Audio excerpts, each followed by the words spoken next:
At this particular time, this was 1976, I think.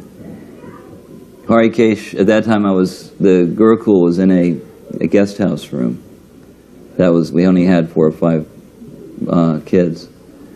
And Harikesh pulled me over to the side. He was at that time Prabhupada's secretary, and he said, "You're not running this Gurukula properly." He said, you should be like a guru figure to these children. You should be like the guru. You should not have such familiar relations, friendly, familiar relations. You should be like a guru. And I've never been all that submissive, so I said, well, maybe that's your opinion. I said, but as far as I know, Prabhupada never instructed us that way. And he'd instructed us a fair amount in Dallas, and I thought I had some idea what he expected. So I don't think that's... But anyway, he really getting on my case, you know, and I kind of felt this, didn't know what to think. And then I went on upstairs, and a few minutes later, somebody came pounding up the stairs, knocking at the door. "Prabhupada wants to see you right away."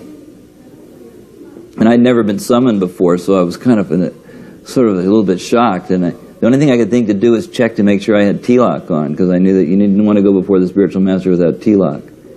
So I ran down the stairs, came into Prabhupada's rooms, offered my dandavats, and just as I got up, Prabhupada was sitting behind his desk looking really, really grave. Kind of like, you know, with the way his lips would turn down, kind of. He said, "So, you think you are guru?" And I said, "What?" He said, "You think you are guru?" And I said, "Prabhupada, I never said that." And I was looking around the room desperately, and I saw Harikesh. I said, "He said that." So Prabhupada said, "What is this?" So then Harikesh was tempted to explain to Prabhupada, I guess, what his idea was. But after a couple of sentences, Prabhupada just waved him off. And then he looked back at me again. He said, "You are not guru." He said, "I am guru." I said, "I know." He went like this, you know, like, "Be quiet." He said, "You are the experienced disciple. You are teaching the inexperienced, but you are not guru. Is it clear?" And I said, "Yes, Prabhupada." "All right," he said, "all right then." And then he sort of dismissed me. So I walked out of the room completely like crushed, thinking, what have I done? You know, I never thought that. Now I'm being chastised for it.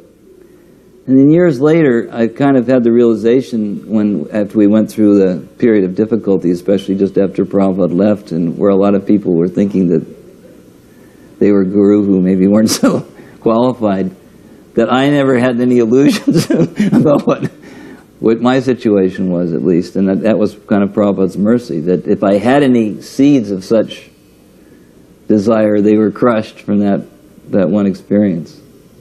So that made quite an impression on me.